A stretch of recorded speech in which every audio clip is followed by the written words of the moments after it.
पहला सवाल हमारे सामने आया, Raman is one of those, यानी कि रमन है। यहां पर ये इज है अपने आप में एक लिंकिंग वर्ब, और लिंकिंग वर्ब की खास बात ये होती है कि सब्जेक्ट के बाद जब लिंकिंग वर्ब होती है तो इसके साथ हम हमेशा सब्जेक्ट कॉम्प्लीमेंट को लिखते हैं। तो यानी कि रमन है एक, एक है किसमें।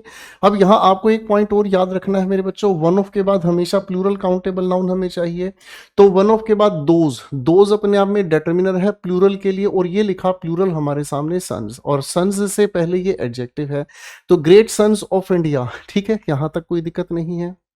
अब मेरे बच्चों इस लिखे हुए सेंटेंस के अंदर हमें एक रिलेटिव प्रोनाउन की खूबसूरत बात ध्यान रखनी होगी। रिलेटिव प्रोनाउन हमें कहता है कि अपने से पहले आए हुए एंटीसीडेंट के लिए, है ना, अपने से पहले आए हुए एंटीसीडेंट के लिए अगर ये रिलेटिव प्रोनाउन एक सब्जेक्टिव केस का काम करे तो आने वाली ये जो वर्ब है वो इस एंटीसीडेंट के अकॉर्डिंग ही हम लोगों को यूज करनी है।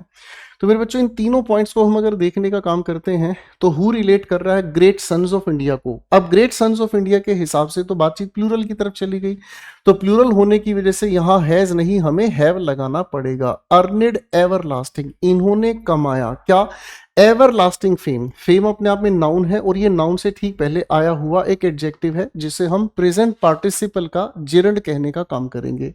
ठीक है ना। अब किस चीज के लिए प्रेपोजिशन हमारे सामने आ गया है, ठीक है ना। ये प्रेपोजिशन क्या बताने का काम कर रहा है, रीजन बताने का काम कर रहा है।